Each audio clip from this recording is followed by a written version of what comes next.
Você, você, você. Você, você, você.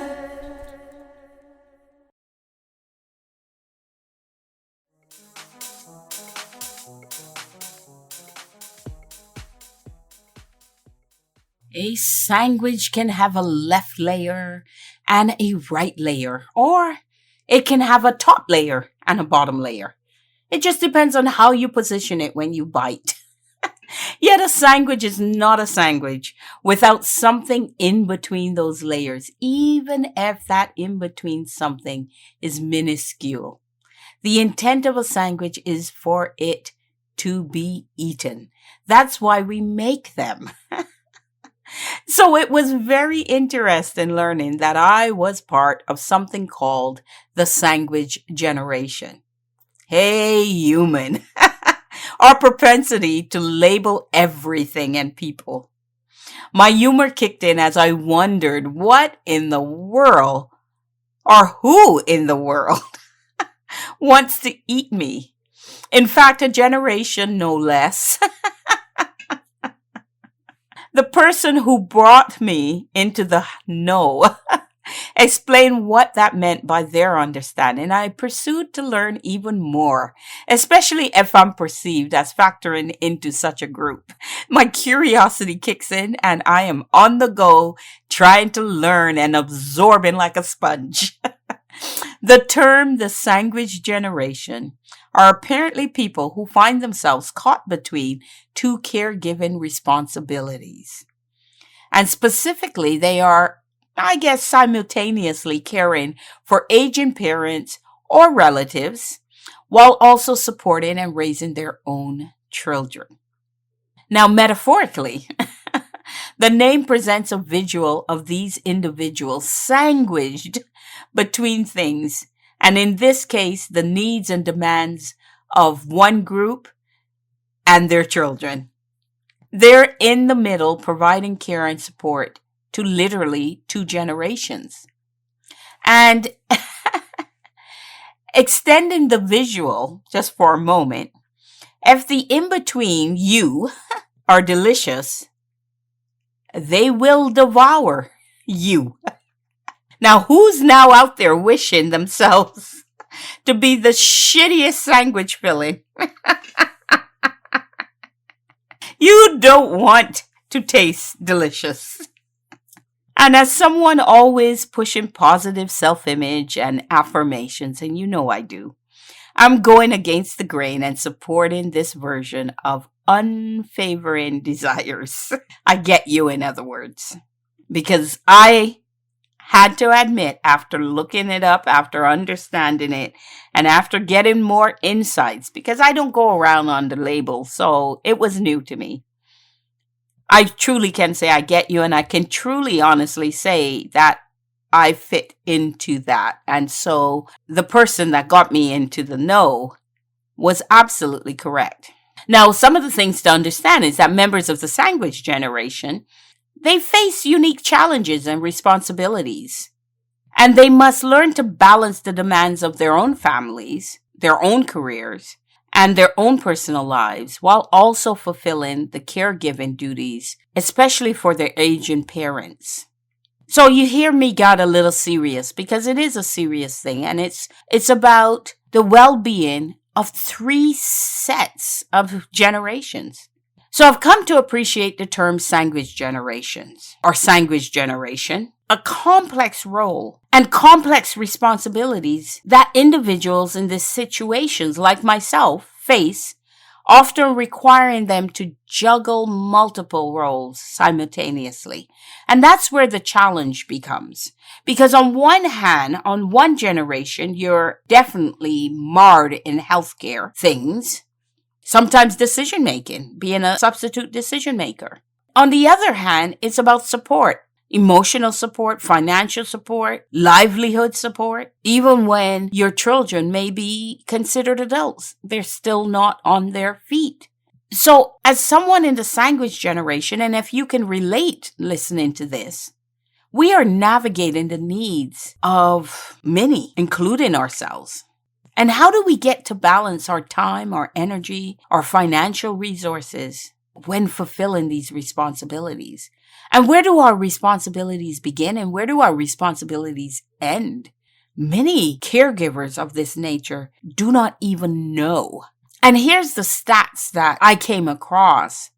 In healthcare, it is apparently quite known or expected that many caregivers pass away before those they're caring for because they give everything to the receiver of their care. Everything. Their energy, their time. They let go their own needs for others. So the sandwich generation can experience various stressors and pressures, and it's due to the dual nature of their role, which can impact their own well-being. Hence why stats show that many of them pass away as a caregiver before the people they're caring for.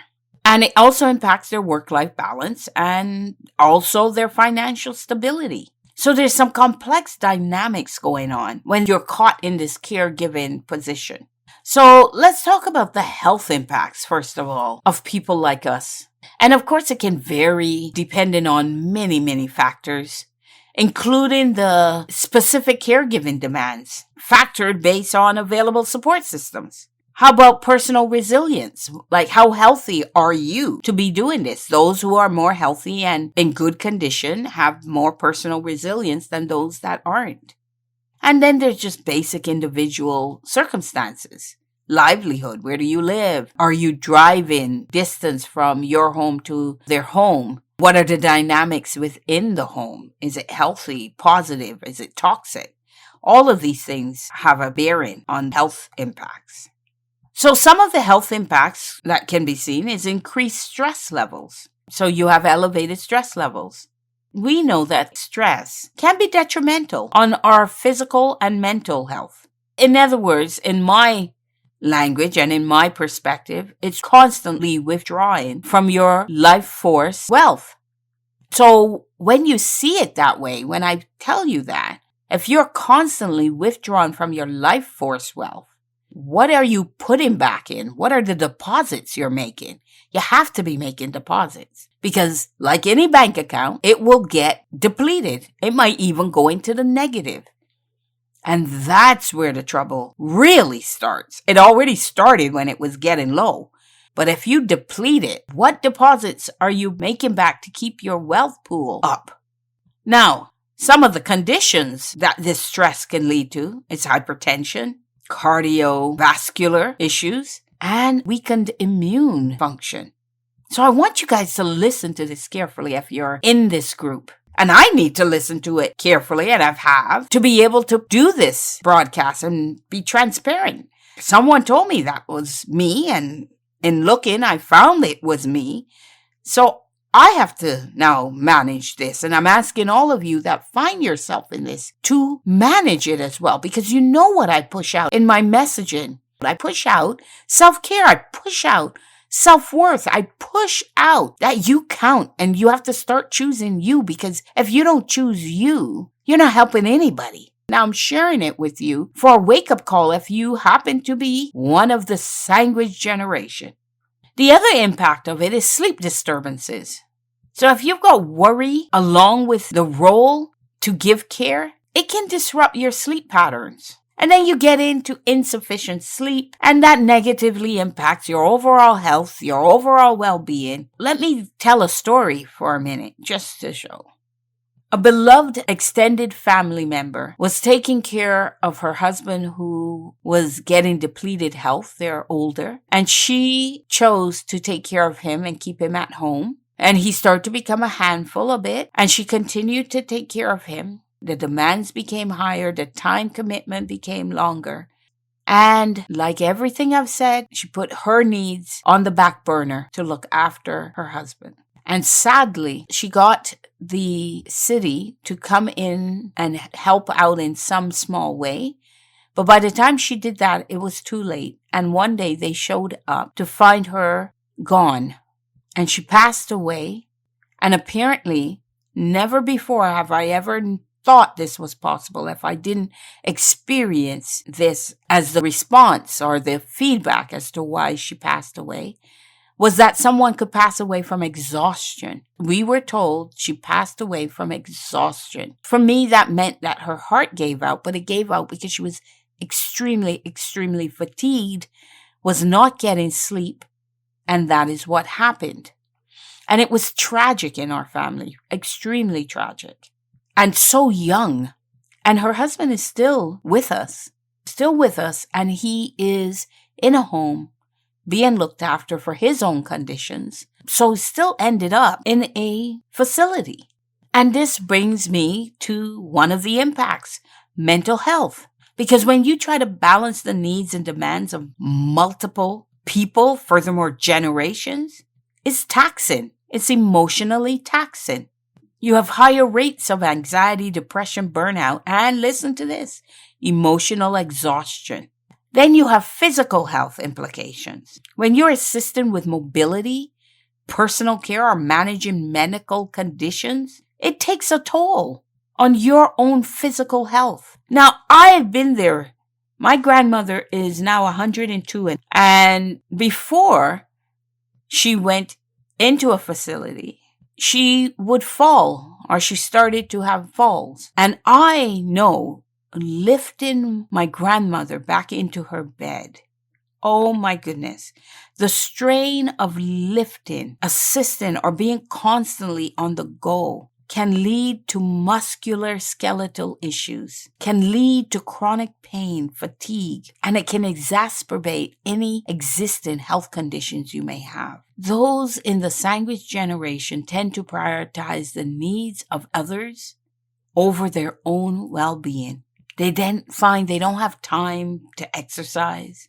They don't have time for healthy eating habits. They don't have time for regular medical checkups. And you don't have time for many other things that eventually lead to a decline in your overall health. And all the things I've called out actually do that. But this is about raising your awareness to start to think about these things and put things in place for better coping, things in place to better support.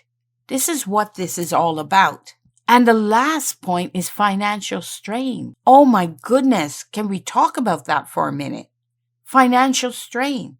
Also leading to anxiety, sleeping difficulties, emotional distress. And again, all of that ends up hitting your overall health and well-being. So it's important for people like us to put a priority on our well-being, to instill boundaries on what we need to stay healthy, to better cope, to have better peace of mind and mindfulness, to seek support and find ways to manage stress. The exercising is absolutely important and critical for this. And what available resources can you utilize to help?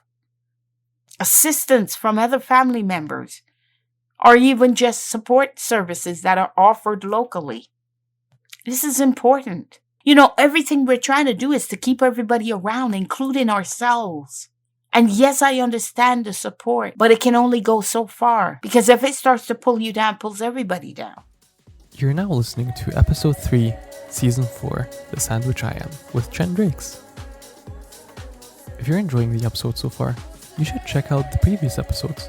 Maybe even subscribe for the new episodes, or join our Catalytic Club on Discord for exclusive news about Jenn Drakes. Enjoy. So here's some things to do to cope with the challenges. Because you may not be able to change the circumstances. Maybe you can. If you can try that. But you may not be able to. What are you going to do? Your kids aren't on their feet yet. They're going to university. They're trying to make it, and they've got a starter job that doesn't pay as well to cover some of the inflationary costs that are out there. So we support. That's related to the kids. And as for our aging parents, we want to support them, yes. But how can we do it more healthy? How can we cope and adapt and modify our environment to support us doing that? I get that you want to do that. I'm the same way. But how can we do it in the right way? This is us empowering our voice to say what we need. And this is a perfect example of that. So to better cope with those many challenges I call out, here's things you can do. You can seek support. There's family members, friends, support groups. There's city or local government things that help. How about delegating tasks? This is another way you can cope. There's some of the responsibility I'm sure you can delegate to others. Whatever it takes, delegate what you can. And explore the resources that are in your community. Oh my goodness, can we set some boundaries? I'm getting better at it. I've been working on this for a while, and trust me, I'm getting very good at setting boundaries. I ain't perfect there yet. For sure, I'm never going to tell you. I ain't perfect yet, but it is way, way better than it was. So set some boundaries and make them clear, like not ambiguous stuff. Like don't do that. Clear boundaries. You have to recognize it's not always possible to do everything. You cannot do everything. You cannot wear every hat. You cannot be everywhere. So it's okay to prioritize based on your own well-being. Learn and get very comfortable with saying no when necessary. And try your best to avoid burnout. Seek professional advice. Consult with professionals, financial advisors, healthcare professionals, or just some, geriatric care. They're really good at what they do because they all can provide guidance on managing the healthcare needs. Or legal matters is another thing. And financial aspects. Practice self-care. Oh my goodness. Can we care for ourselves? Can we give ourselves self-love? Can we make ourselves a priority? Can we choose us? Yes, we can. I've learned to do that. I'm asking you to do it. Choose you. It's time. Practice self-care, especially when you're in that thing. You want to promote physical, mental, and emotional well-being. So practice whatever allows you to do it, whether it's going for yoga, whether it's going for a massage, whether it's just getting away to read a book, go to a library, sit and just read a book, whether it's just sitting in solitude, listening to some meditation, whatever it is, practice self-care. And this includes getting enough rest and sleep. You need the regular exercise of some sort. Doesn't have to be jumping exercise, but you need it to get rid of the stress. You need to maintain a healthy diet. You need moments of relaxation and leisure. Go out and get, I'd say a smoothie or a tea, but many people may want a coffee, whatever. But just go and just relax for a moment. Collect, gather, document all the resources that are out there for you. What's available? Get an inventory of that and start to decide which ones help you.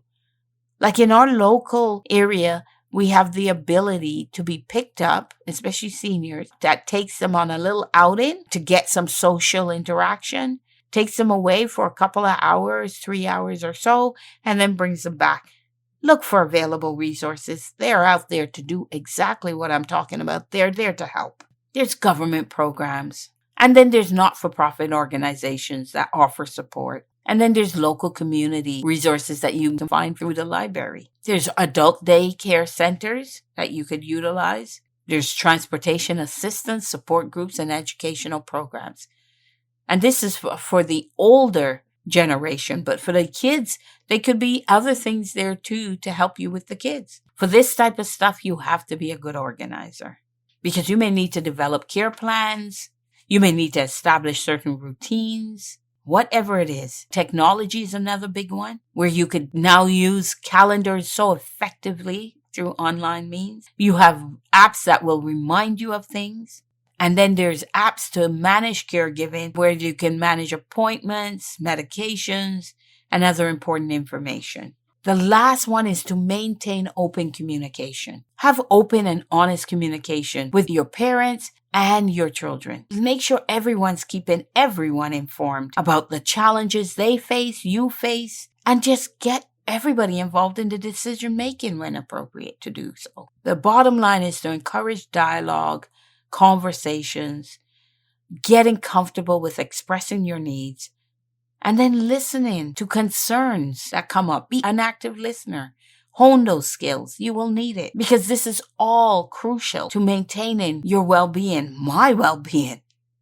It'll create better balance in your life while still fulfilling the responsibilities. So now let's get a sense for the magnitude of this. So according to Pew Research Center analysis, About 47% of adults in their 40s and 50s were part of the sandwich generation, and they're providing financial support to both aging parents and children. Now, the National Alliance for Caregiving reported that in the United States, approximately 24% of caregivers are part of the sandwich generation.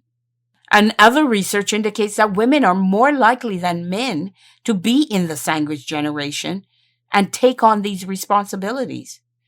A study published in JAMA Internal Medicine found that 12.8% of women aged 40 to 59 were providing care to both a child and a parent, compared to 7.3% of men.